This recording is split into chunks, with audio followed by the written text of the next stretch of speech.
Amém? Lição, então, vamos à lição de número 4, a paternidade divina. Amém? A paternidade divina. O textuário diz assim: e vimos e testificamos que o Pai enviou o seu Filho para Salvador do mundo. A verdade prática diz: a paternidade de Deus é revelada no envio do Filho e na concessão do Espírito, confirmando nossa filiação e aperfeiçoando-nos no amor. Amém? Bom, antes de a gente entrar mesmo no texto, gostaria de fazer uma breve meditação. Algum dos irmãos aqui é adotado, por acaso? Dos irmãos? Tem alguém que é adotado, que não é de sangue dos... Não? Alguém é adotado? Não? Amém. Né? Mas amém. No caso, assim, como que a gente consegue saber que o filho de aquela criança é filho de fulano? Como é que a gente sabe? Além da... Como que é? Não. Há quem diga assim, né? Igual Isaías. Né? Aparência, né? Aparência é e o jeito de ser. Tem mais alguma coisa? Alguma outra? Manias. Também. Alguém tem mais alguma ideia?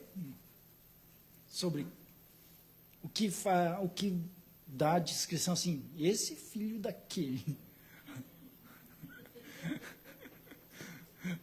Por que eu estou perguntando isso, né? Outra coisa, aliás, antes de a gente entrar, outra pergunta, né? Tem uma pergunta que, assim, eu ouvia muito e entra em certas questões. Né? Para Deus, né? Pai é aquele que cria ou aquele que traz ao mundo? Que cria. Né? Diante da palavra de Deus, também sim. Porque nós também, não só, apesar de Deus nos dar a vida, nos conceder a vida, né, somos adotados, né, pelo Senhor. Né, somos adotados pelo Senhor, pela graça, né, pela graça de Jesus Cristo. Então, entrando nesse questionamento sobre essa questão de paternidade, quando falamos sobre paternidade, fala daquilo, não somente sobre um pai que envia o filho, mas um pai que trata com o filho, que cuida o filho e transmite o filho. Quando a gente fala sobre aquele que cria, né, e quando a gente fala sobre, esse filho é daquele lá, independente se é o pai biológico ou não, o pai é aquele que transmite aquilo que ele tem, né, para a criança. Ainda que ela cresça, seja um pai, né, biologicamente de outra pessoa, as características impregnadas na criança vai ser daquele que está transmitindo, né, tanto o jeito de falar, a forma como lida, o respeito, a forma de agir, a forma de se vestir, vai ser transmitida pelo fato da convivência, do dia a dia, da convivência a qual é transmitida, né?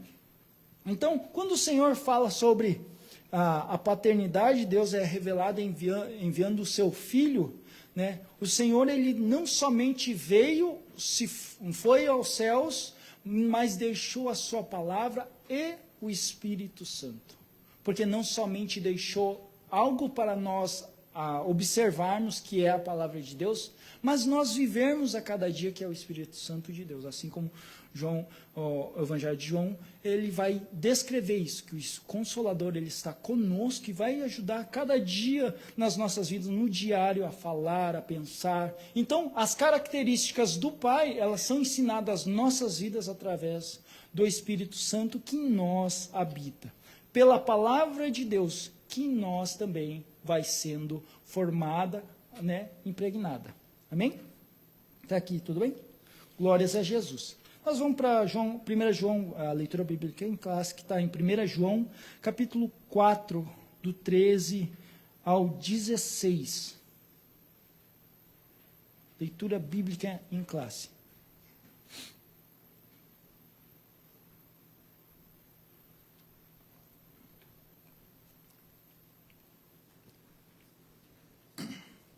Amém?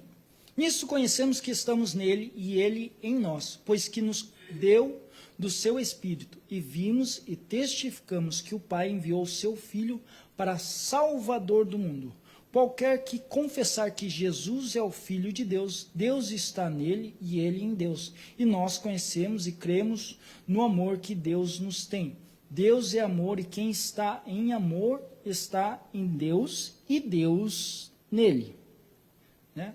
Queria pontuar aqui, antes de a gente entrar fazendo parte da introdução, no versículo 15, diz assim: qualquer que confessar que Jesus é o Filho de Deus, Deus está nele e ele em Deus.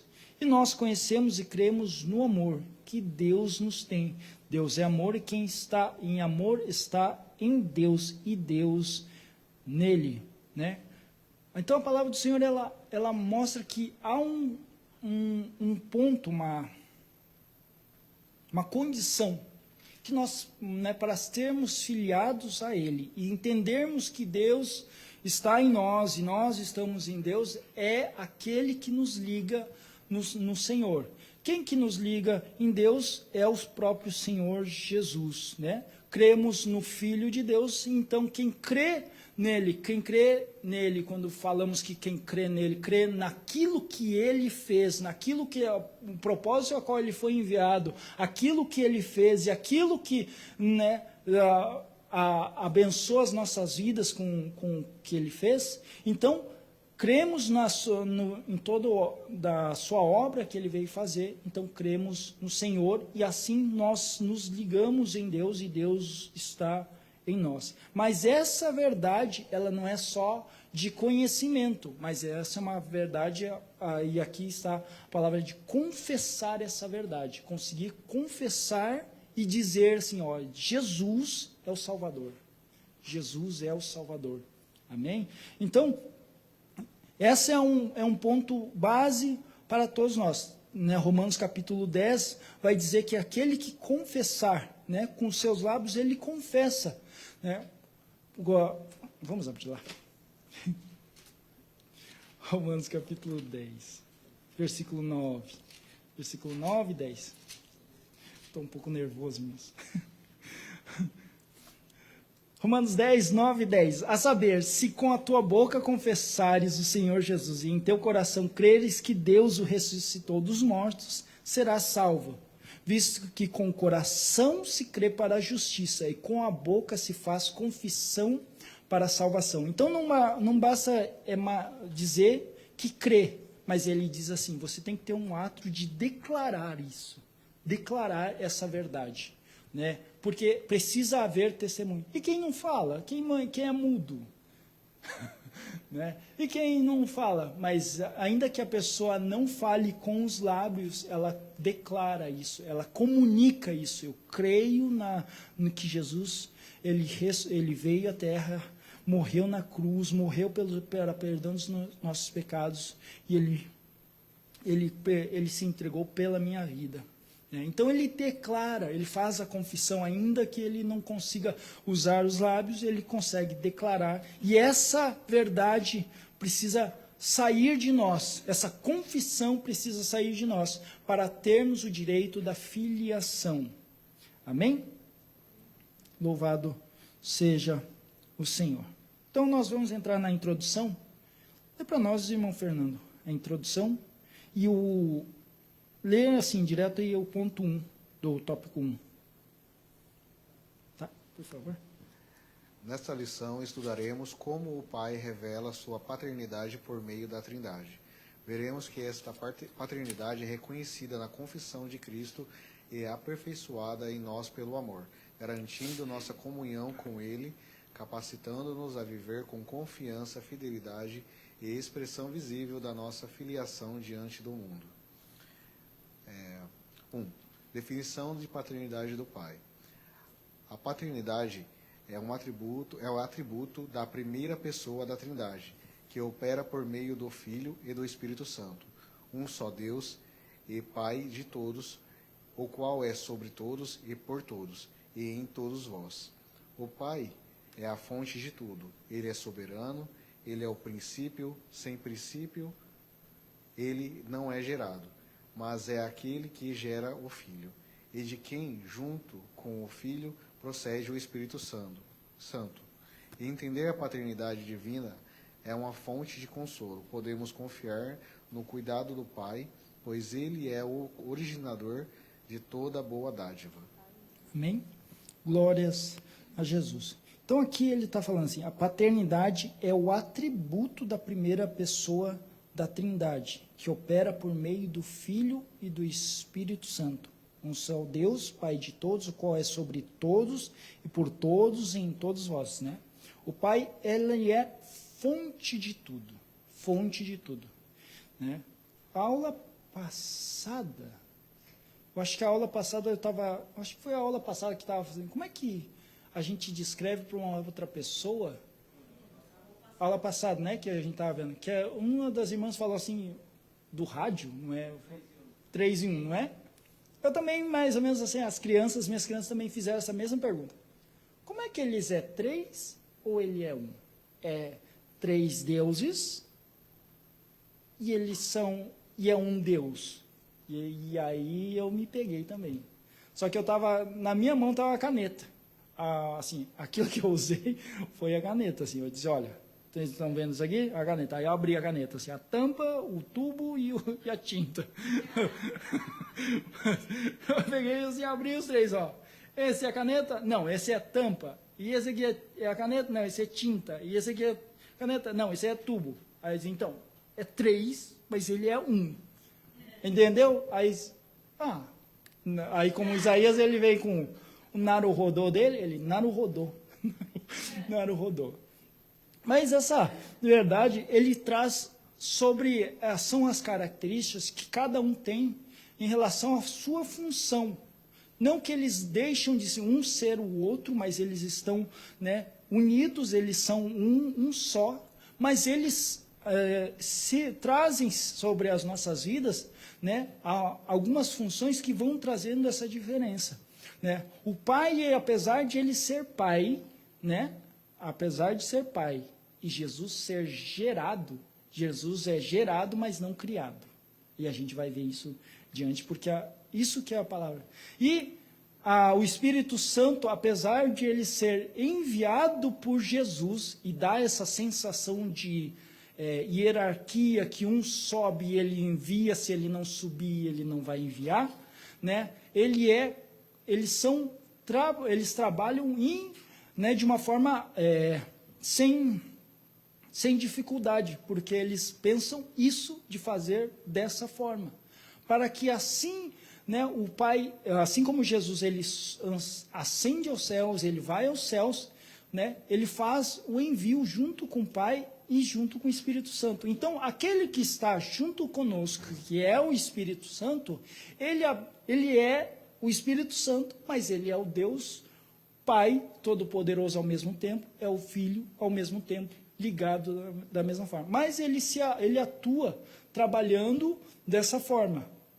Para nós que enxergamos as coisas de forma sempre distinta, 3 pontos, cada um distinto e difícil de a gente enxergar eles, uma coisa só, sendo 3, né, fica mais difícil com a compreensão. Mas quando a gente percebe que eles são um e eles estão presentes o tempo todo, então a gente anda com mais do que somente o Consolador, mas a gente anda com Deus Todo-Poderoso a cada dia. Louvado seja o Senhor. Então, o Pai, ele é fonte de tudo, ele é soberano. Eu vou pedir para a irmã Edna abrir esse 1 Coríntios, capítulo 8, versículo 6. A irmã Meire, abre para mim, João 1, 18. 1 Coríntios 8 e 6. E, falei irmã Meire? Falei irmã Meire. Irmã Kelly, a irmã Meire abre João 1, 18. A irmã Kelly abre Hebreus capítulo 1, versículo 5. Irmãos, eu não consigo trabalhar com celular, é uma dificuldade enorme isso aqui. Abre esse 1, 5. Eu pedi para o irmão Kiyoshi abrir Hebreus 5 e 5. Hebreus 5 e 5. 5 e 5.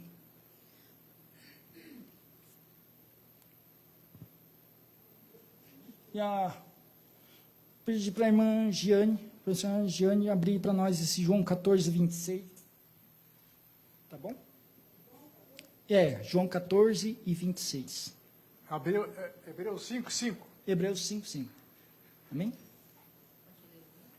Pode ler. Assim, Espera, vamos fazer primeiro a irmã Edna, depois a irmã Meire, depois a irmã Kelly, depois o senhor e depois a missionária, tá bom? Primeiro Essa foi a ordem? Coríntios, Eu acho. 1 Isso. Coríntios 8, 6. Né? Isso. Todavia, para nós há um só Deus, o Pai, de quem é tudo e para quem nós vivemos, e um só Senhor, Jesus Cristo, pelo qual são todas as coisas e nós por Ele. Aleluia. Pode ler. Isso.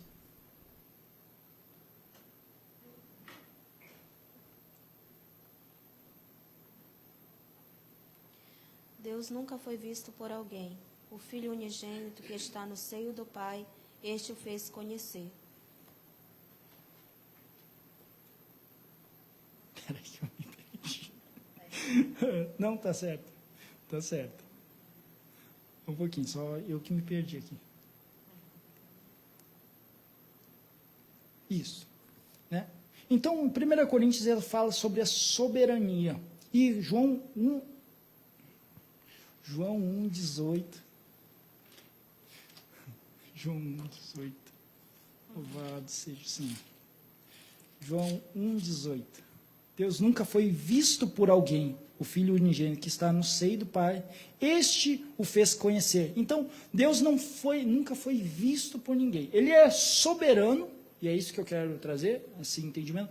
Ele é Pai, ele é fonte de tudo, ele transmite todo o poder, mas ele nunca foi visto, até porque a palavra do Senhor fala que por causa da santidade dele, ninguém pode ver o próprio Deus. A gente lê lá em Isaías e vê que o profeta mesmo, quando ele teve a visão e ele foi ver o Senhor, ele mesmo sentiu aquele temor de ter olhado para o Altíssimo. E aí, quando ele se vê ali, ele não enxerga só a grandeza de Deus, mas ele enxerga que ele está sujo. Ele enxerga a ele vê na presença de Deus que ele é um homem pecador. Né? É tão interessante que traz o contraste, e que na presença de Deus, a gente não enxerga a grandiosidade, assim, a glória somente de Deus, mas quando a gente chega perto do Senhor, a gente busca o Senhor, a gente clama o Senhor, a presença dele faz mostrar quem nós somos diante dele. Porque ninguém consegue ser grande diante de Deus. A gente vê que a gente é muito pequeno e Deus, ele é soberano. Então, a graça de Deus é que ele tem nos alcançado. E aqui em João ele está falando, ninguém viu ao Senhor. Mas, quando Jesus ele vem à terra, a gente vê a graça de Deus, a gente vê o homem. 1 João 1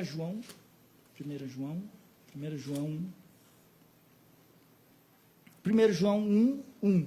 O que era desde o princípio, o que vimos com os nossos olhos, o que temos contemplado e as nossas mãos tocaram da palavra da vida, porque a vida foi manifestada e nós a vimos e testificamos dela e vos anunciamos a vida eterna, que estava com o Pai e nos foi manifestada. O que vimos e ouvimos, isso vos anunciamos, para que também tenhais comunhão conosco, e a nossa comunhão com o Pai, com seu Filho Jesus Cristo. Ainda que Deus não poderia ser visto, Jesus, quando ele vem à terra, os homens conseguiram enxergar um homem. E assim enxergar agora, não somente um ser humano, mas agora eles puderem se enxergar, porque agora Jesus na terra, ele pode mostrar às nossas vidas que é possível viver nesta terra, se entregando toda a sua vida para o Senhor. Porque se o Senhor Jesus, ainda que ele tivesse se sacrificado, mas a gente não tivesse visto o seu passar por essa terra, ficaríamos olhando para nós mesmos e ficaríamos naquela indagação de Isaías. Eu sou um homem pecador, e como é que eu vou viver nessa terra? Mas pelo fato de Jesus ter passado cada situação, cada prova, assim como nós, ele prova para as nossas vidas assim, com a graça de Deus é possível viver nessa terra, com a presença de Deus e vencermos as nossas limitações e os nossos pecados que diariamente nos tentam para nós errarmos, mas nós, com o Espírito Santo, nós vencemos, porque o que opera dentro do nosso ser não mais somente é a nossa vontade carnal, mas agora a gente tem um despertamento para a vontade do Pai, que ela é manifestada pelo seu Espírito nas nossas vidas. Amém? Mas é aquele que gera o Filho. Hebreus 1:5. Quem que pegou esse? Isso, a irmã Kelly. Porque a qual dos anjos disse, jamais, tu és meu filho, hoje te gerei, e eu serei por pai, e ele me será por filho. Aleluia. Aleluias. Hebreus aqui ele mostra um texto que ele vai mencionar um outro texto que está mais para baixo, mas ele mostra essa palavra gerei, e essa palavra gerei é realmente usada a palavra de gerar, de nascer, mas quando ela tem a conotação espiritual, ela não é dessa forma que ela é entendida, não é de uma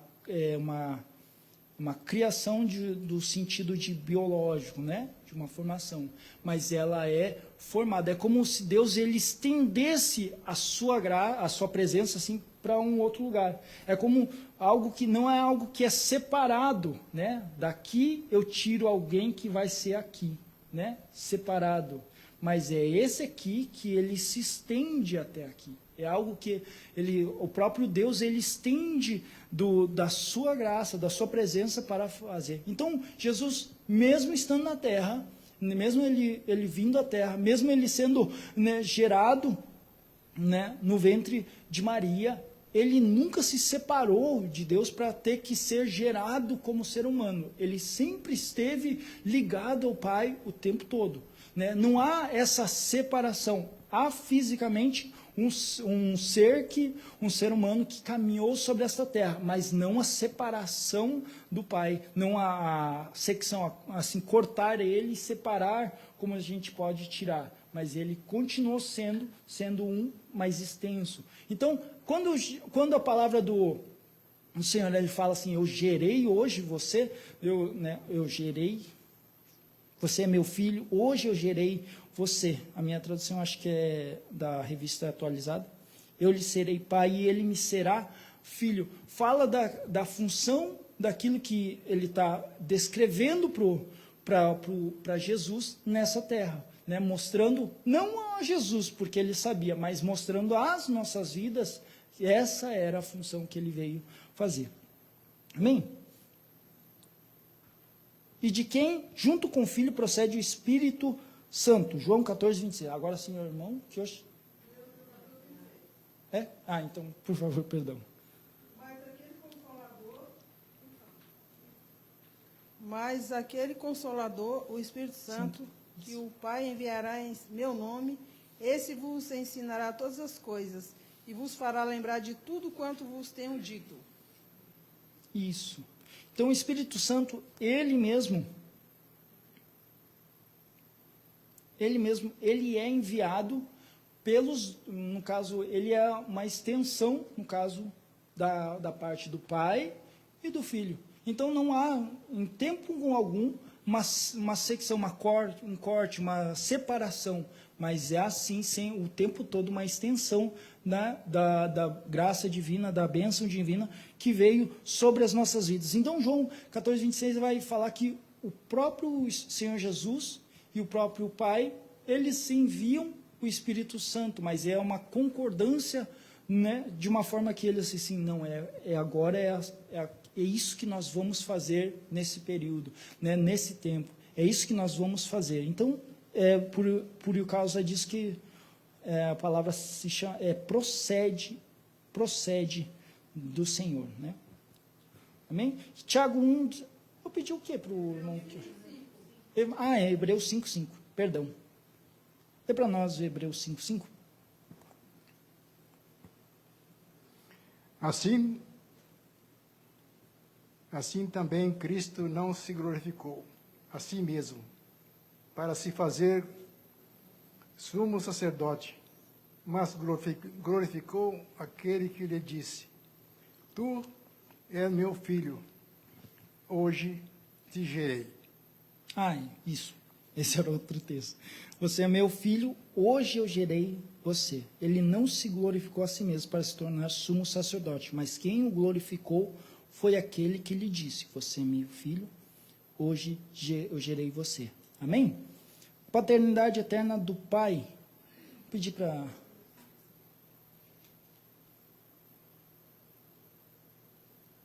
Pedir para a irmã André. Lê para nós, por favor. Paternidade eterna do Pai, o ponto 2.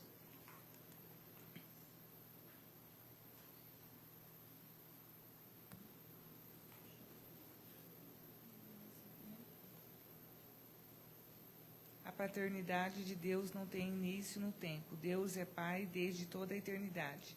Na oração sacerdotal, Jesus disse: É agora glorifica-me, tu, ó Pai, junto de ti mesmo, com aquela glória que tinha contigo antes que o mundo existisse. Este texto ensina que o relacionamento entre o Pai e o Filho é anterior à criação, revelando que a identidade de Deus como Pai é eterna. Não houve momento em que Deus se tornou Pai. O Pai sempre foi Pai, o Filho sempre foi Filho e o Espírito sempre foi Espírito. Aleluia. Amém. Então, aqui, né, a gente pode ver claramente que não teve um início. Até porque se tivesse um início, ele não seria Deus, né?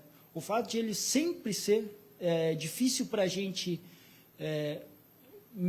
entender isso, porque assim, sempre tem as coisas para nós, sempre tem começo, meio e fim, começo, meio e fim. Sempre tem limitações entre o início e o fim. Mas para Deus, ele sempre e sempre foi, e sempre será como ele é, né? E então Deus sempre foi Pai, ele sempre foi aquele que gerou. Mas o Filho nunca foi, como eu disse, ele foi criado pelo Pai, ele foi gerado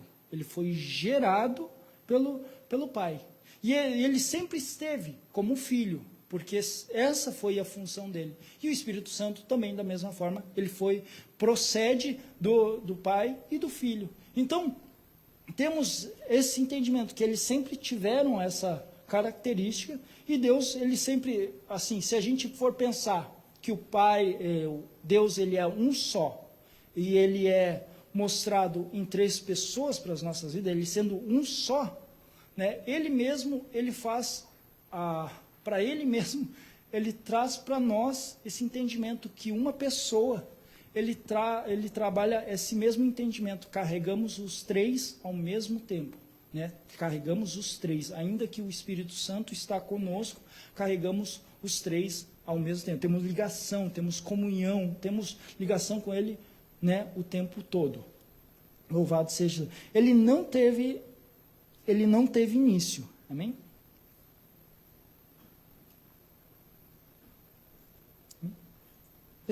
Eu queria ler Efésios 1, do 3, só que até o 6. Esse texto, pedi para a irmã Regiane, lê para nós, por favor. Efésios capítulo 1, do 3 até o 6.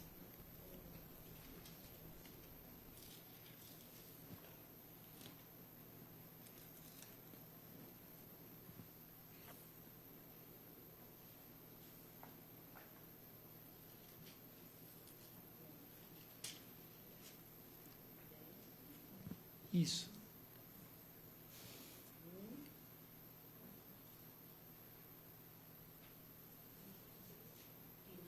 Isso. Paulo, apóstolo de Jesus Cristo, pela vontade de Deus aos santos. É esse mesmo? É o versículo 3, o do 3 até o 6. Ah, do 3, né? Isso. Tá. Bendito, ó Deus, Pai de nosso Senhor Jesus Cristo, que qual nos abençoou com todas as bênçãos espiritual nos lugares celestial em Cristo, como também nos elegeu nele antes da fundação do mundo, para que fôssemos santos e irrepreensível diante dele, em Criador,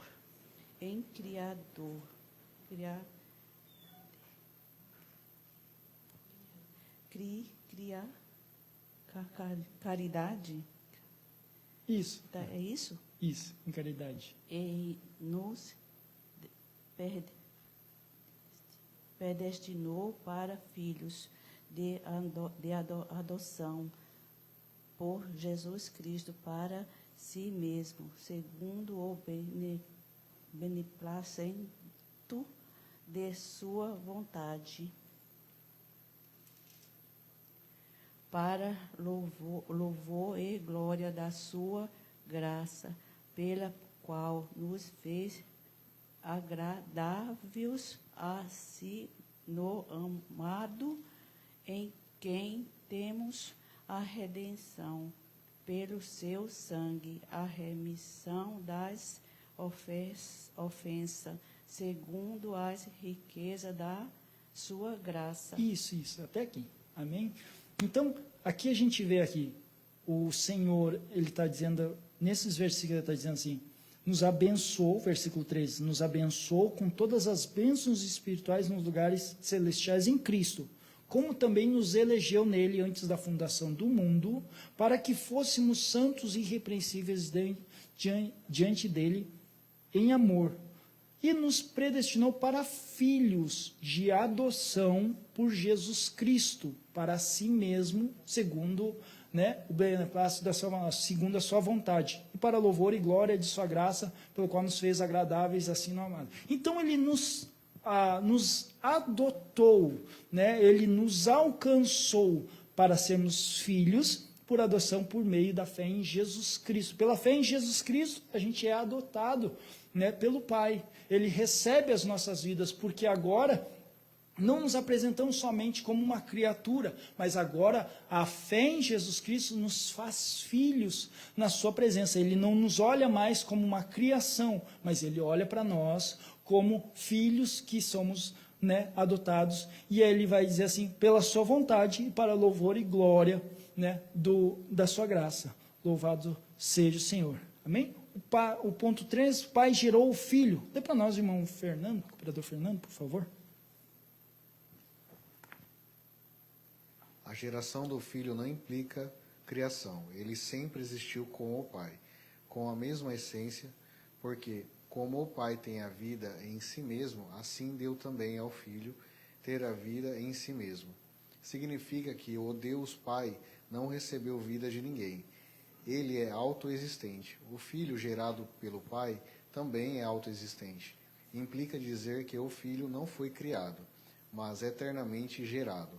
O filho, assim como o pai, possui vida em si mesmo isto é, compartilha da mesma natureza divina. Amém. Aleluia. Então, aqui ele está falando sobre a geração do Filho. Por isso que aqui na nossa declaração de fé, né, da Assembleia de Deus, a página 42 diz assim sobre o Deus Filho.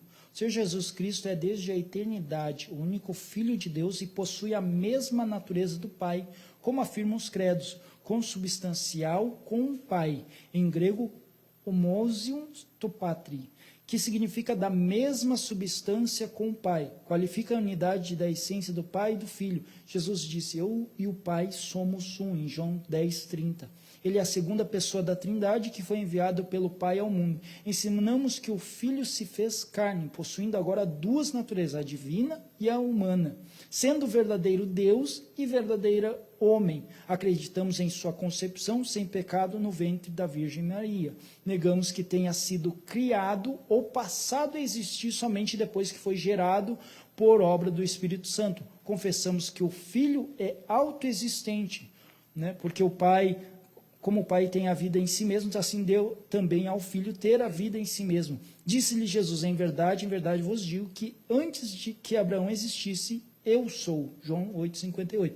E eterno, que voluntariamente se sujeita ao Pai, que em obediência ao plano do Pai, morreu e ressuscitou, para que o mundo fosse salvo, que vitorioso ascendeu ao céu, assentando-se à direita do Deus Pai, que o Filho é o único mediador entre Deus e os seres humanos, o propiciador, o único salvador, o nosso sumo sacerdote é intercessor, né? Então a palavra unigênito, ela diz assim, ela é monogênes, né? Significa único da mesma natureza, não um ser criado. Jesus não foi criado. Jesus, ele é eternamente gerado. Amém? Acho que deu para entender. Amém? Ponto 4. Tem algo interessante, eu estava lendo aqui. Deixa eu ler aqui. Amém. É algo no quesito sobre a diferença bíblica e teológica. Diz que a distinção entre gerado e criado é central na cristologia bíblica e foi definida pela igreja primitiva para preservar a fé apostólica. Criado, que é do grego kitzo, refere-se a tudo o que teve início no tempo e pertence à ordem da criação. O que é criado não compartilha da essência do Criador. Já o gerado, que vem do grego genao, aplica ao filho, não indica começo temporal, mas origem relacional e ontológica. O filho procede do pai e compartilha a mesma natureza divina. Por isso que o apóstolo João afirma que o verbo era Deus e estava com Deus desde o princípio, conforme João 1. E o chama de unigênito, que é monogenes, o filho único em sua categoria da mesma essência do pai. Então, assim, a gente vê a diferença de gerado e criado, né? O nosso Senhor Jesus, ele nunca foi criado, né? Ele foi gerado porque ele compartilha da mesma essência do Pai. Diferentemente de nós, que fomos criados. Nós somos criados, os animais foram criados, né? Nós não compartilhamos da mesma essência do Senhor. Nós temos alguns atributos comunicáveis, como foi falado na aula 2, né, que o Senhor inseriu em nós. Mas nós não temos os mesmos poderes que o Senhor, né? Então, essa é a diferença de ser gerado e ser criado, né? Glória. Na verdade, é uma aula de teológica, né? Se a irmã quiser, depois eu copio e eu mando para a irmã. Então, amém? Então, nós somos criados. Jesus não foi criado. Por mais que ele chame Deus Pai e Filho, né? Chame Jesus de Filho, ele não é criado. Ele é eternamente, eu acho interessante essa expressão que foi colocada no estudo, mas eternamente gerado. Porque ele é eternamente filho. Ele desde sempre ele foi filho e para sempre ele vai ser filho. Assim o Espírito Santo também. Eles são eternamente, o Espírito Santo também eternamente ele vai ser o Espírito Santo. Bem, ponto 4. O Pai nos concede o Espírito. Para nós, irmã Meire, por favor.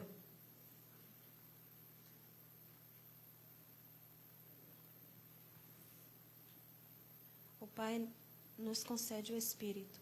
O Espírito Santo também tem sua origem no Pai, mas de modo distinto. Ele procede do Pai e é enviado pelo Filho. Saber que o Espírito Santo procede do Pai e do Filho é muito mais do que um detalhe teológico.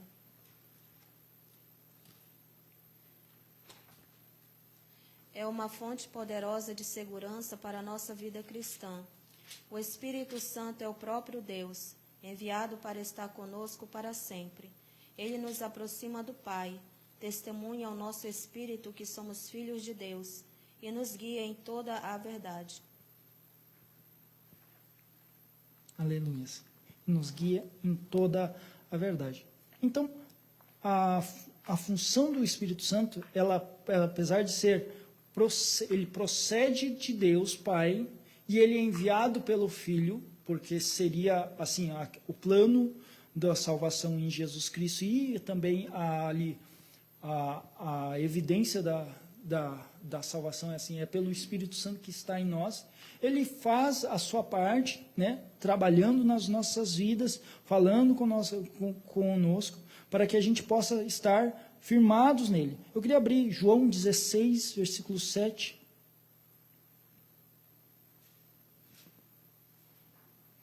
João 16, Evangelho de João, capítulo 16, versículo 7. Todavia digo-vos a verdade, que vos convém que eu vá, porque se eu não for, o Consolador não virá a vós, mas se eu for, enviar-vos-ei. E quando ele vier, convencerá o mundo do pecado, da justiça e do juízo. Do pecado, porque não creem em mim, da justiça, porque vou para o meu Pai e não me vereis mais, e do juízo, porque já o príncipe deste mundo está julgado. Então ele veio não somente para como alguém que acompanha, mas alguém que trabalha na humanidade para que tenha essa tríplice função, que é, né, convencer o mundo do pecado, da justiça e do juízo. Né, do pecado para mostrar à humanidade o seu erro, a sua falha, e que desde Adão, né, carregamos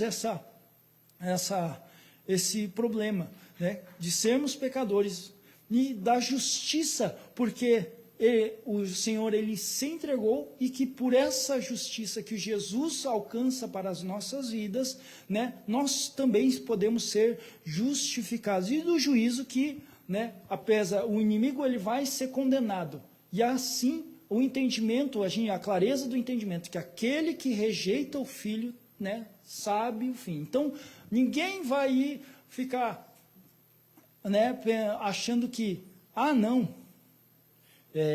não acreditar no inferno quer dizer que não vá para o inferno. Não.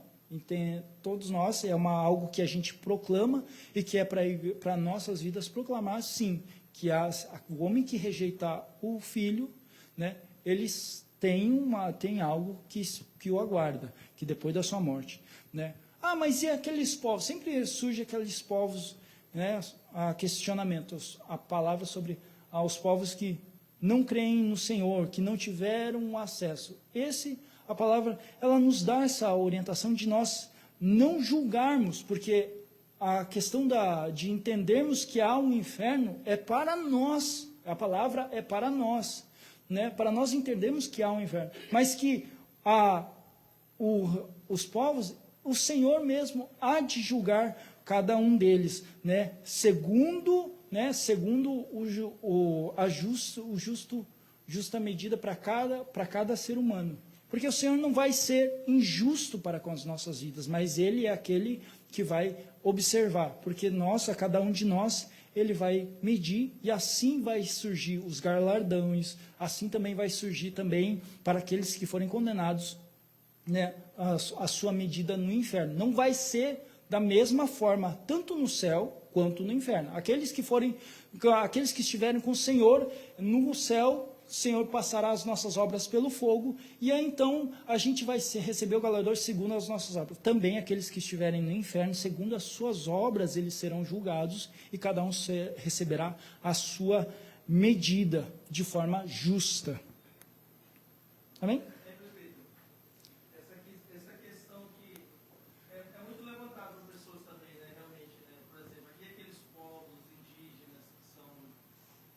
Bem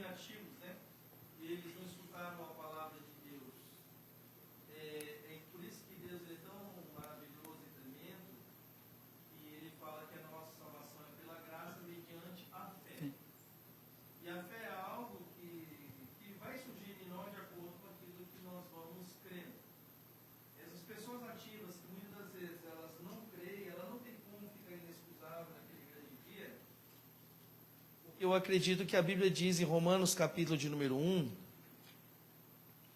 mais especificamente no versículo 19, 20, eu vou ler na Nova Almeida atualizada, ela vai dizer assim: pois o que se pode conhecer a respeito de Deus é manifesto entre eles, porque Deus lhe manifestou, porque os atributos invisíveis de Deus, isto é, o seu eterno poder e a sua divindade, claramente se reconhecem desde a criação do mundo, sendo percebido por meio das coisas que Deus fez.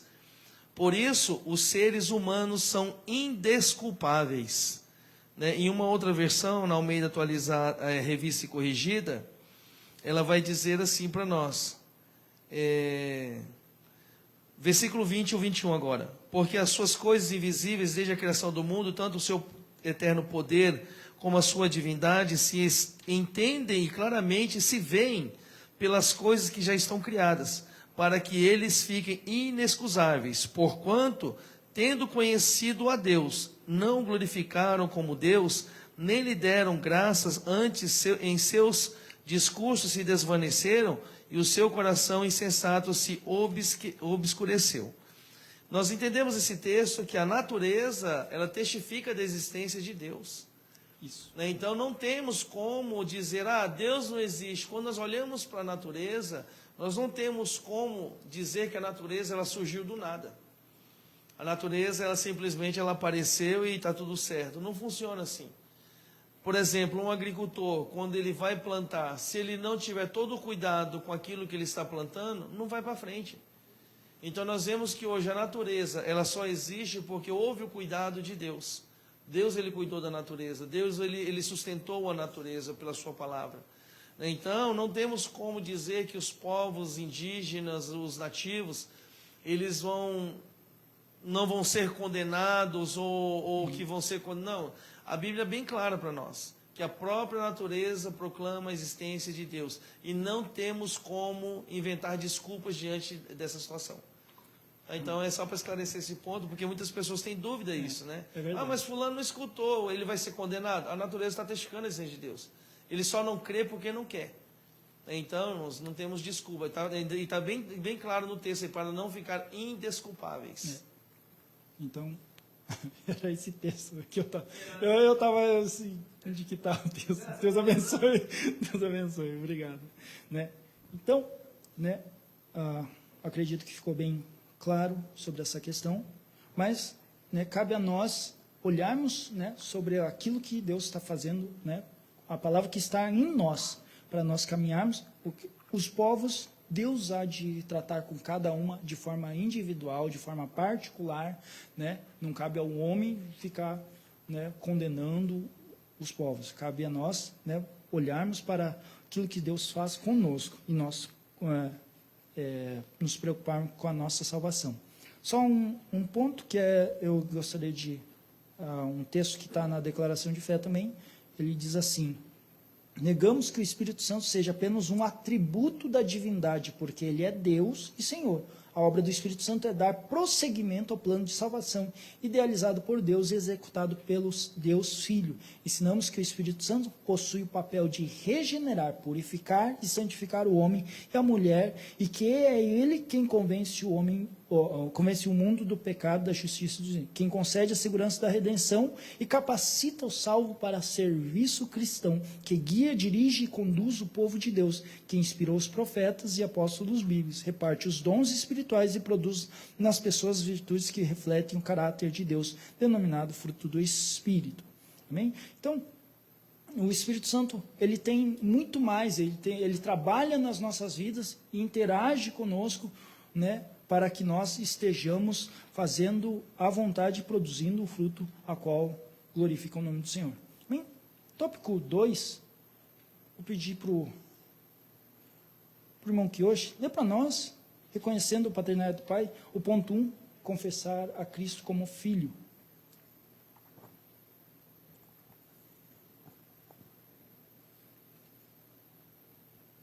A confissão de que Jesus é Filho de Deus é um ato central na fé cristã. Qualquer que confessar que Jesus é o Filho de Deus, Deus está nele e nele está Deus. Reconhecer a sua filiação divina de Cristo é mais do que uma afirmação privada. É uma declaração pública de fé. Sinaliza que Deus habita no coração do crente. Essa capacidade não nasce na carne, nem percussão humana, mas da ação sobrenatural do Espírito Santo. Reconhecer Jesus Filho é Deus e a única forma legítima de acesso ao Pai. Negar o Filho é, por consequência, negar o acesso ao Pai. Que cada crente possa, com coração cheio de fé e gratidão, proclamar ousadia: Senhor meu e Deus meu. Aleluias. Então, aqui, nesse texto que está falando, 1 João 4,15, diz: qualquer que confessar que Jesus é o Filho de Deus, Deus está nele e ele em Deus. Mas quando há uma confissão de Jesus, confessar que Jesus, né, ele é o Filho de Deus, não somente enxergamos ele como Salvador, né, como Filho de Deus Salvador, mas como Senhor, e isso é um ponto que eu queria tratar. Porque é interessante, eu estava pesquisando, por poucas vezes a gente associa na Bíblia, né, no Novo Testamento, são 16 vezes, mais ou menos, a associação de Jesus como Salvador. Por mais de 450 vezes, em torno de 450 vezes, Jesus é associado a Senhor, né, a Senhor. Então, quando a gente usa Salvador, fala sobre o que ele faz para nós. Mas quando a gente vê Jesus como Senhor, então mostra o que nós, né, devemos fazer em relação a ele, qual a nossa posição diante dele. Porque há muitos que carregam Jesus Salvador, mas não querem carregar o Jesus Senhor. No tempo dos apóstolos, eles traziam esse entendimento, que Jesus, além de Salvador, ele é, mais do que isso, sempre desde o começo, ele foi Senhor para as nossas vidas. Jesus, ele precisa ser sempre nas nossas vidas, né, Senhor, porque Salvador é aquilo que ele, né, resolveu o nosso problema do pecado ao qual estávamos condenados. Mas quando a gente vê ele Senhor, é aquele que trabalha conosco, é aquele que, né, tem as suas ordenanças e fala conosco. E são comunicadas as nossas vidas, e nós temos sim, né, que obedecer, fazer a sua vontade, né, e nos estarmos debaixo, né, da sua vontade, para assim exaltarmos ao Senhor. Aqui eu tirei um texto sobre Senhor, que do grego quer dizer Kyrios, significa ter poder, autoridade, controle e o direito de exercer o poder de governo como mestre. Confessar Jesus é Senhor é declará-lo como igual a Deus e merecedor de poder, adoração, confiança, obediência e oração. Eu não vou mencionar todos os versículos, porque é muitos versículos, né? Quando os cristãos do Novo Testamento chamavam de Jesus de Senhor, isso não era apenas uma profissão externa, mas uma sincera atitude interior do coração, pelo qual eles reconheciam Cristo e sua palavra como autoridade suprema sobre a vida. Jesus deve ser o nosso Senhor em casa, na igreja, na escola, no trabalho. Ele deve ser Senhor nos aspectos intelectual, financeiro, educacional e recreativo da vida, na verdade, em todas as áreas da vida. Isso aqui eu tirei um trecho da Bíblia Pentecostal. Isso aqui é um estudo da Bíblia Pentecostal. Amém? Perfeição do amor do Pai. Ia pedir para a missionária Giane ler para nós.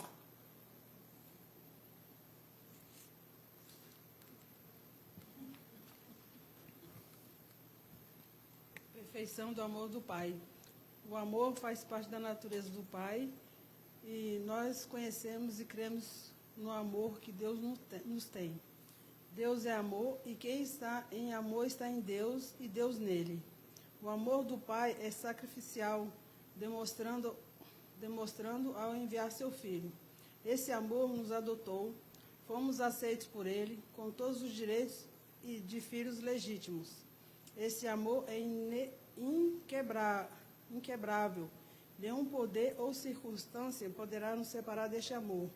Este amor é pessoal, não é apenas geral, mas é individual, voltado para cada filho que crê. Assim, o amor do Pai é a fonte da nossa vida. Nossa salvação brota da abundância do seu amor. Foi o amor do Pai que nos buscou, nos salvou e nos guarda até o fim. Aleluias. Aleluias.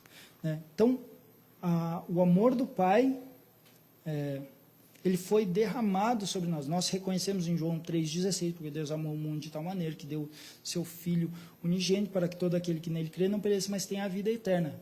Isso é uma revelação, é uma revelação para as nossas vidas do amor do Pai, do amor do Pai. Nesse sentido, revelando que o que Jesus fez também veio da parte do Pai para com as nossas vidas. Por quê? Porque também somos adotados.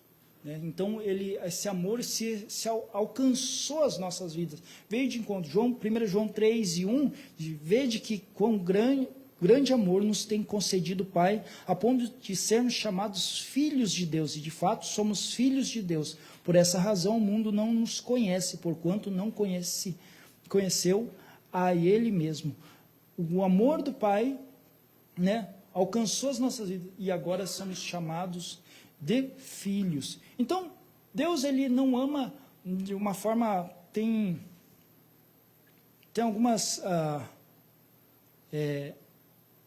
algumas vertentes que vão dizer assim, que Deus só ama quem for salvo, que não ama todo mundo, Mas João 3,16, ele fala, Deus amou o mundo, e esse mundo não é a criação das coisas, ele fala o mundo das pessoas.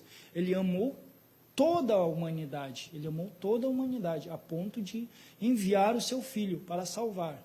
Mas ele condicionou a salvação na fé no Filho, para que sejamos co-herdeiros com ele e assim também recebamos essa graça. Não que nós somos merecedores, mas por aquilo que Jesus fez é que nós somos abençoados. Então, o amor do Pai, ele nos adotou, como diz aqui, esse amor nos adotou, fomos aceitos por ele com todos os direitos de filhos legítimos. Esse amor é inquebrável, nenhum poder ou circunstância poderá nos separar desse amor. Eu queria abrir esse Romanos 8, 38 e 39. Irmã Kelly, abre para nós, por favor.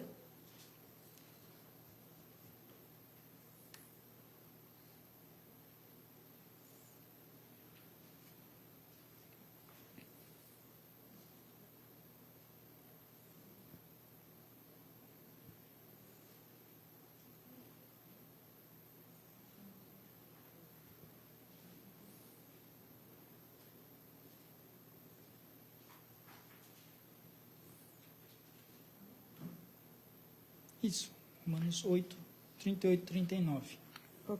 Porque estou certo de que nem a morte, nem a vida, nem os anjos, nem os principados, nem as potestades, nem o presente, nem o porvir, nem a altura, nem a profundidade, nem alguma outra criatura nos poderá separar do amor de Deus, que está em Cristo Jesus, nosso Senhor. Amém. Amém.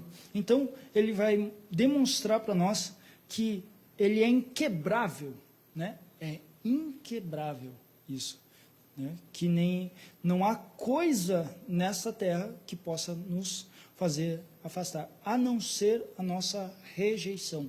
Efésios capítulo 2, eu vou ler. Efésios capítulo 2, do 4, versículo 4, diz assim: mas Deus, que é riquíssimo em misericórdia, pelo seu muito amor com o que nos amou, estando nós ainda mortos em nossas ofensas, nos vivificou juntamente com Cristo, pelas graças sois salvos, e nos ressuscitou juntamente com ele, e nos fez assentar nos lugares celestiais em Cristo Jesus, para mostrar nos séculos vindouros as abundantes riquezas da sua graça, pela sua benignidade para conosco em Cristo Jesus. Então, pela fé em Jesus Cristo, a gente foi alcançado, né, pela fé em Jesus, ele, né, o seu amor nos alcançou, e nos vivificou, como está dizendo aqui. Né? Então a gente passa a ser filhos, adotados, né? Como diz aqui, foi o amor do Pai que nos buscou e salvou e nos guarda até o fim. Amém? Ponto 3, as bênçãos da filiação divina. Vou pedir para o pastor, para nós, pastor, por favor.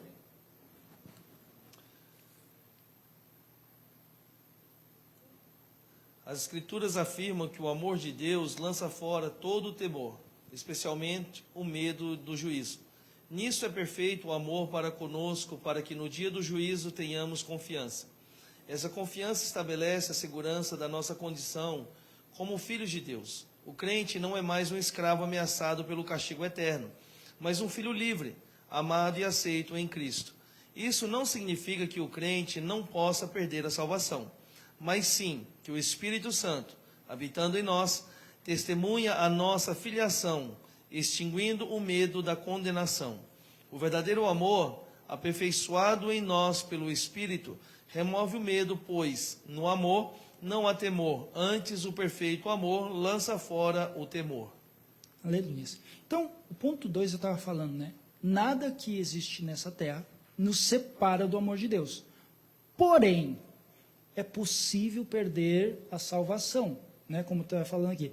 A gente é chamado, a gente tem o direito de ser filho legítimo do Pai. Mas, né, existe sim a possibilidade de nós perdermos a salvação. Eu queria pontuar isso aqui.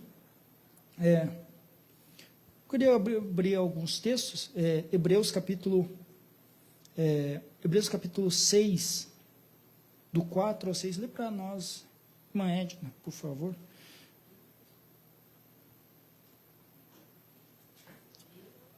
4 até o 6. Vou pedir para o vereador Fernando ler para nós Hebreus 10, do 26 e 27.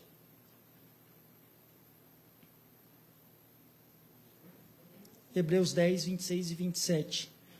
Aí eu vou pedir para...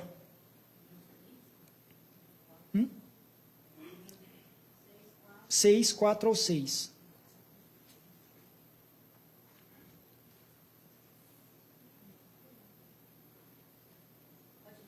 Pode ler. Hebreus 6, do 4 ao 6. Porque é impossível que os que já uma vez foram iluminados e provaram o dom celestial e se fizeram participantes do Espírito Santo e provaram a boa palavra de Deus e as virtudes do século futuro e recaíram sejam outra vez renovados para arrependimento, pois assim, quanto a eles, de novo crucificam o Filho de Deus e o expõem ao vitupério. Até aqui. Isso. Quem que pediu? Vou ler para nós. Se continuarmos a pecar deliberadamente, depois de ter recebido o conhecimento da verdade, já não há sacrifício que cubra esses pecados. Há somente a assustadora expectativa do julgamento, já não há julgamento do fogo intenso que consumirá os inimigos. Isso. Os dois textos, eles são, de certa forma, assim, bastante sérios em relação para o crente. Porque eles falam claramente, é impossível que uma vez que os olhos forem iluminados, que eles provaram das coisas celestiais, depois de toda essa verdade, você rejeitar e você se apostatar, não é somente assim, você está um dia ou dois fora da casa do Senhor, mas você deixar, você declarar que não crê mais no Filho, né? O Espírito Santo, que você recebeu o Espírito Santo já não participa na tua vida, né? Você ter, novamente, o outro texto que foi lido, o Hebreus 10, 26 e 27, traz da mesma seriedade, né? Ele no risco de continuar pecando deliberadamente, depois de conhecer a verdade, né? A gente viver de forma deliberada, com libertinagem, que a gente fala. Por quê? Porque, ainda que a gente é filho legítimo, somos livres da condenação, não podemos viver sem limites. Viver sem limites é um risco. E viver sem limites não é liberdade, é libertinagem. Né? Ainda que somos livres em Cristo, existe sim limites para as nossas vidas de santidade, de obediência, para que possamos desfrutar da liberdade. Ninguém vive, por mais que use a palavra livres, nós somos livres para viver o que eu quero, né? Verdadeiramente a pessoa pode fazer o que ela quer, ela pode transpor. É uma analogia que é feita, que eu achei interessante, que assim, se um vive, assim, eu sou livre, falando sobre liberdade, se eu sou livre para fazer o que eu quero, o meu vizinho também é livre para fazer o que eu quero, o que ele quer. Se eu sou livre para fazer e eu posso ir aonde eu quero, ele também é livre para fazer onde eu quero. Nós não gostamos, ninguém gosta desse tipo de entendimento. Então, todos os marcos e todos os limites que a palavra vai colocando para as nossas vidas é para nossa segurança estarmos dentro e debaixo da graça de Jesus. Quando a gente extrapola esses limites, né, dizendo ou utilizando-se de um contexto, né, confuso da palavra de Deus ou de versículos para fazer o que quer, a gente, com entendimento, a gente está errando.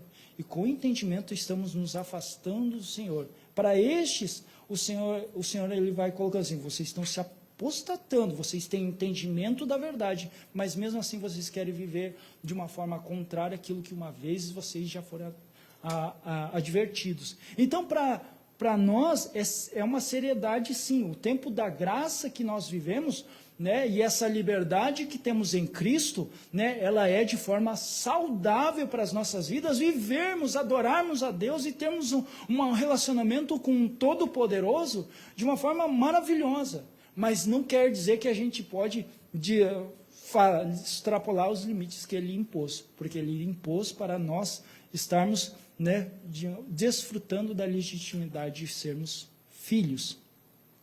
Amém? Que foi lido no versículo de número 6, isso, que no final fala, expõe a Cristo ao vitupério, né? Vitupério significa, no dicionário bíblico, insulto, afronta, vergonha pública, desprezo ou humilhação. Ou seja, a pessoa que um dia teve nos caminhos do Senhor, depois volta à velha vida, ele praticamente ele desonra, ele despreza o Senhor, ele humilha, né, o Senhor Jesus, né? É só para esclarecimento dessa palavra. Então, tomemos cuidado. Amém? O tópico 3 é a experiência do amor do Pai. Ponto 1, o amor é aperfeiçoado no crente. O aperfeiçoamento do amor em nós é obra do Espírito. Guardar a palavra é o meio pelo qual o amor divino é amadurecido. Mas qualquer que guarda a sua palavra, o amor de Deus está nele, verdadeiramente aperfeiçoado. Nisto conhecemos que estamos nele. 1 João 2:5. Essa obediência prática à palavra é a evidência externa de um amor interno e verdadeiro por Deus. João 14:21. Não há amor genuíno a Deus sem compromisso concreto com a sua vontade revelada. 1 João 5:3. A cada ato de obediência, mesmo nas pequenas coisas, o amor de Deus é fortalecido em nós. Né? Devemos viver de maneira que nossa prática aprofunde a realidade do amor em nosso coração. Tiago 1:22. Portanto, refletir Deus no mundo é estar sendo aperfeiçoado no amor. Então, com esse entendimento que há limites, né, para as nossas vidas e que devemos guardar a sua palavra, que é os limites e os marcos que vão distinguir entre até onde eu posso ir, até o que eu posso fazer, isso vai trazendo em nós o aperfeiçoamento do crente. Vai transformando as nossas vidas, vai tratando com o nosso ser, porque, ora, se a gente não tem limite, a gente não pede perdão. Quando a palavra nos diz assim, peça perdão para o teu irmão, senão senão você não é perdoado, então há um limite estabelecido, há marcos estabelecidos e uma obediência a ser. E quando nós praticamos a palavra, não que Deus queira maltratar ou estabelecer algo sobre nós, um jugo diferente, mais pesado, mas é para tratar conosco, para aperfeiçoar as nossas vidas, porque a nossa natureza, vamos dizer assim, nossa natureza carnal, ela sempre vai julgar que nós estamos certos. Mas a palavra do Senhor, ela traz o amor como vínculo da perfeição. Ele faz nós nos ligarmos uns aos outros, perdoando-nos uns aos outros, suportando-nos uns aos outros, apoiando uns aos outros, né?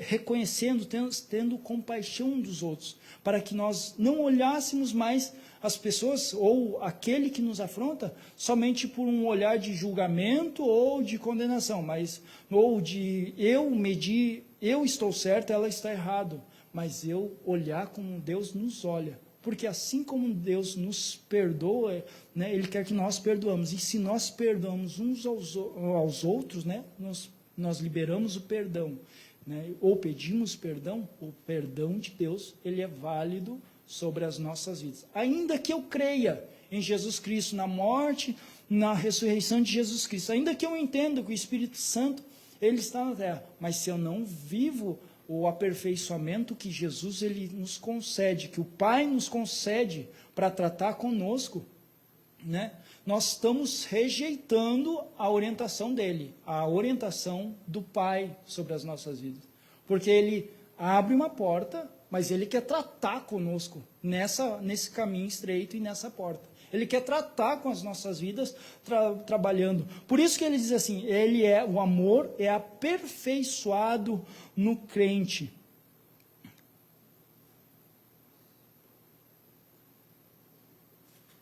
Amém? Amém.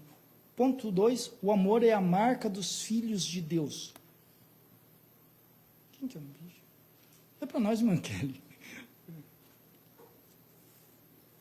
Por favor. Vou pedir para o Fernando, abre 1 João, capítulo 4, versículo 7.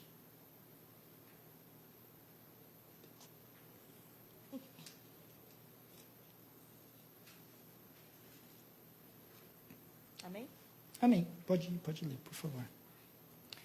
O amor distingue os verdadeiros filhos de Deus. O mundo conhece a Deus por meio da manifestação de amor dos seus filhos. Ninguém jamais viu a Deus se nos amamos uns aos outros. Deus está em nós e em nós é perfeito o seu amor. Deus é invisível, mas seu amor se torna visível à humanidade. Quando cristãos vivem em amor mútuo, quem ama de fato revela que conhece a Deus. Logo, o amor torna real a presença de Deus àquele que ainda não o conhecem. Isso. Amém. É para nós, com o Fernando. Procurador Fernando. Isso. Pode ler? Isso, do 7 ao 12. Do 7 ao 12, tá. Amados, continuemos a amar uns aos outros, pois o amor... A 4:7, né? Isso, 4, 7 ao 12. Isso, tá certo. Isso. Amados, continuemos a amar uns aos outros, pois o amor vem de Deus. Quem ama é nascido de Deus e conhece a Deus. Quem não ama não conhece a Deus, porque Deus é amor. Deus mostrou o quanto nos amou ao enviar seu único Filho ao mundo para que, por meio dele, tenhamos vida.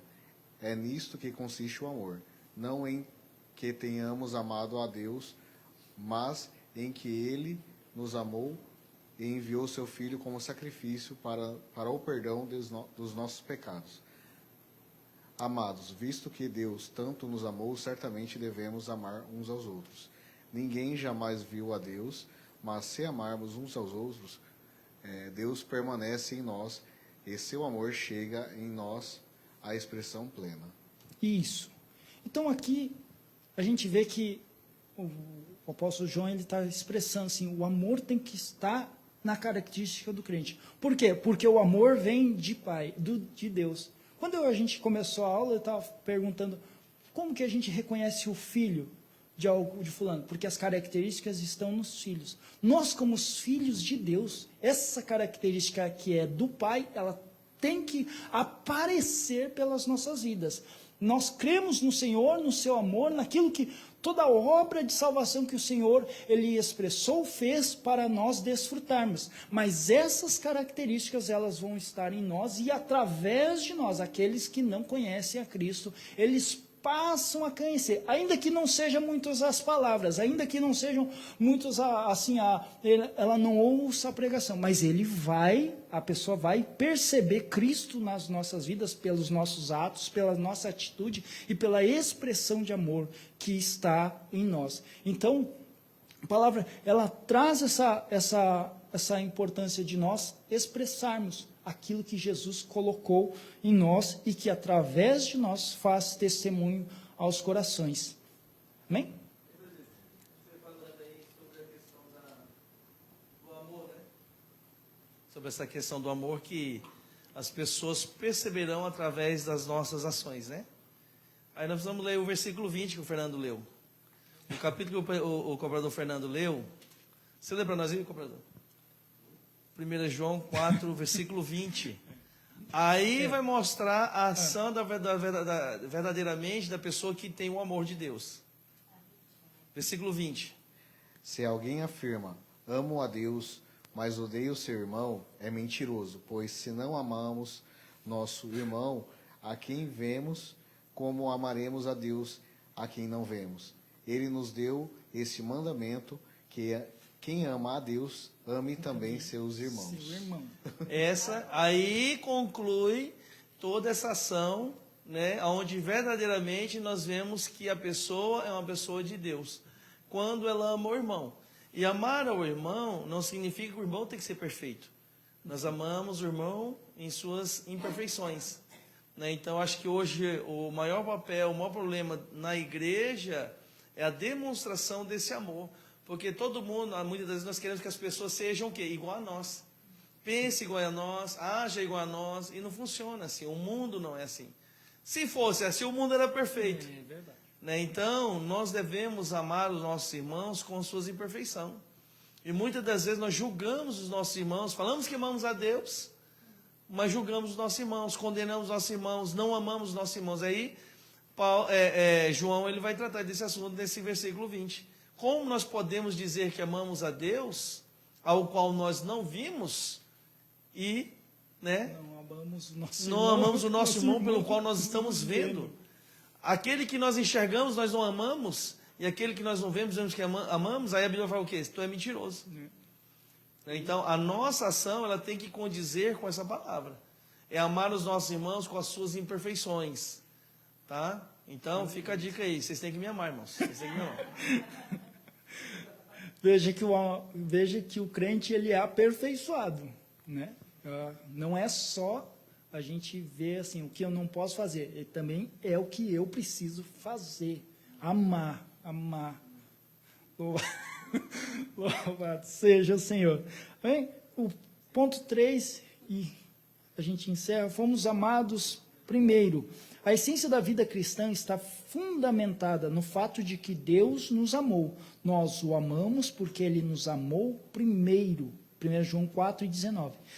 Indica que a salvação, a fé e a nossa capacidade de amar são respostas à iniciativa incondicional do amor divino. 1 João 4,10. Em vista disso, fomos amados antes de qualquer mérito, antes de qualquer movimento pessoal em direção a Deus. Efésios 2, 4 e 5. Fomos amados no pior estado possível, em pecado, e recebidos como filhos em Jesus. Né? Romanos 5 e 8, Efésios 1 e 5. Esta verdade sinaliza que somente pelo Espírito conseguimos amar a Deus, ao próximo e ao inimigo. Romanos 5 e 5. Antes da nossa redenção, houve uma cruz sangrenta preparada por amor. João 15 e 13. Desse modo, espera-se que a postura cristã seja uma resposta agradecida a esse amor imerecido. Louvado seja o Senhor. Então, antes mesmo de nós darmos alguma resposta, né, assim, entendamos que nós fomos amados primeiro. Nós fomos amados primeiro. E que quando a gente olha para aquele nosso irmão, como o pastor estava falando, assim, que tem as suas dificuldades, né? Ele não é tão já pronto, o crente pronto, o irmão pronto, né? Amamos ele como Deus nos amou. E isso é o que o Senhor espera de nós e o que o Espírito Santo está trabalhando em nós, e assim possamos, né, fazer a sua vontade e as pessoas, porque não é só em relação a nós, porque nós temos a salvação, mas é em relação à pessoa que precisa ser amada, precisa ser alcançada, ela precisa receber desse amor que nós já recebemos e desfrutamos, né? Amém? Então, Senhor, eu agradeço a oportunidade em nome de Jesus.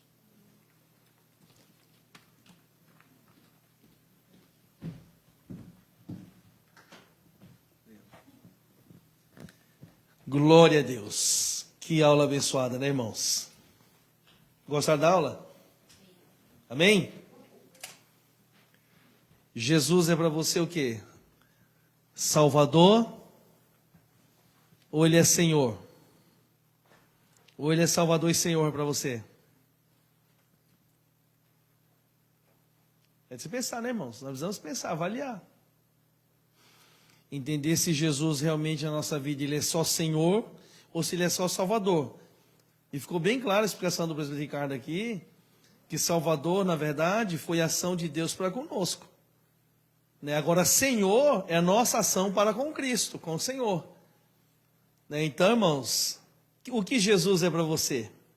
Será que Ele é só Salvador? Será que Ele é só Senhor? Ou será que Ele é Salvador e Senhor? Se você falar para mim que é os dois, você vai ter que provar com as suas atitudes. Né? Você vai ter que provar para mim com as suas atitudes. E as atitudes que Jesus ele ensina para nós, que Jesus ele foi o nosso maior modelo exemplar sobre a terra. Jesus, quando ele está sendo crucificado, sabe aquele funcionário do caixa que você trabalha lá? Aquele atribulado, aquele perturbado, que está ali te infernizando a sua vida. Esse mesmo atribulado que inferniza a sua vida lá no seu trabalho, foi o mesmo atribulado que crucificou Jesus. Foi o mesmo. Foi o mesmo atribulado. E pior ainda, que muitas das vezes o atribulado que está lá no caixão onde você trabalha, ele te atribula através de palavras, né, te irrita, te deixa nervoso, te deixa nervosa. E o de Jesus não, o de Jesus literalmente cuspiu nele, apedrejou ele, colocou uma coroa de espinho, né, desprezaram, chutaram, talvez deram um tapa em Jesus, eu não sei, a Bíblia não diz. Aí quando Jesus olha para o atribulado, lá na cruz do Calvário, ele olha para o atribulado, olha para o Pai e fala assim: Pai, perdoa. Eles não sabem o que fazem. Aí nós que acabamos caindo na tribulação do atribulado, a gente olha, aí dá aquela palavra clássica, né, da dona Jane: manda fogo, Senhor, consome. Prepara e leva, né, dona Jane? Salve e leva.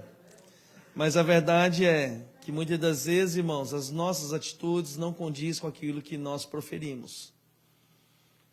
Então nós temos que mudar a nossa postura. O nosso maior problema é que nós queremos que Deus mude as pessoas. Mas o que Deus tem que mudar somos nós. Somos nós. Porque quando nós começamos a olhar o irmão com um olhar de condenação, nós estamos sendo condenados pelo Senhor. Com a mesma intensidade que nós julgamos nosso irmão, nós seremos julgados. Com as mesmas forças, com as mesmas palavras. É bíblico. Então nós temos que tomar cuidado. Chamar o irmão de louco, a Bíblia diz para nós que nós somos réu de sinédrio. Então nós temos que tomar cuidado com as nossas palavras. Tá, irmãos? Então, aí a pessoa fala: não, mas eu falei brincando. Aí a Bíblia fala que a boca fala que o coração está cheio. Então nós temos que tomar cuidado. Tá? Então, em nome do Senhor Jesus, foi muito interessante, foi muito boa aula. Nós tivemos aqui um aprendizado que Jesus, para nós, ele tem que ser não somente Salvador, mas principalmente Senhor. Nós queremos Jesus como Salvador, mas não queremos Jesus como Senhor. Porque o Senhor, nós devemos obediência a Ele. Nós devemos agir de conformidade às ordenanças do nosso Senhor. Né? Por exemplo, um fazendeiro, quando ele contrata funcionário, o fazendeiro ele é o senhor daqueles funcionários. Então, o que ele mandar tem que ser feito. Esse é o nosso problema. Nós temos Jesus como Senhor e Salvador, mas agimos mais pelo lado da salvação do que pelo lado do senhorio dele. Tá? Então, quando nós entendemos que o Senhor Jesus é nosso Senhor, nós passamos a cumprir melhor a palavra dele. Tá?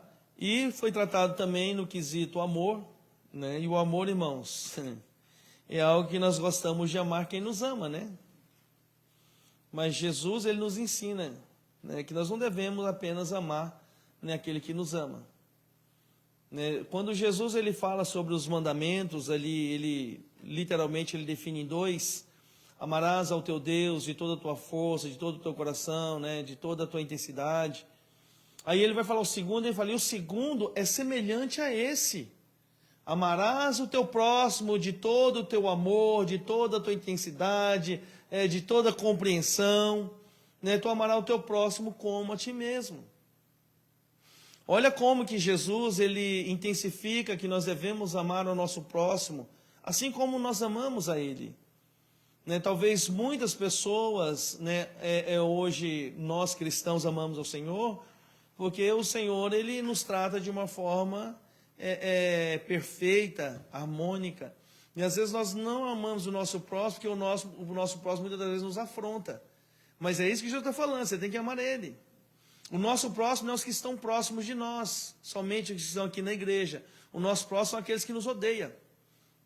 Tá? Então, muitas das vezes, no momento da raiva, né, aflorece os nossos sentimentos e nós pedimos para o Senhor, né, mandar fogo consumidor.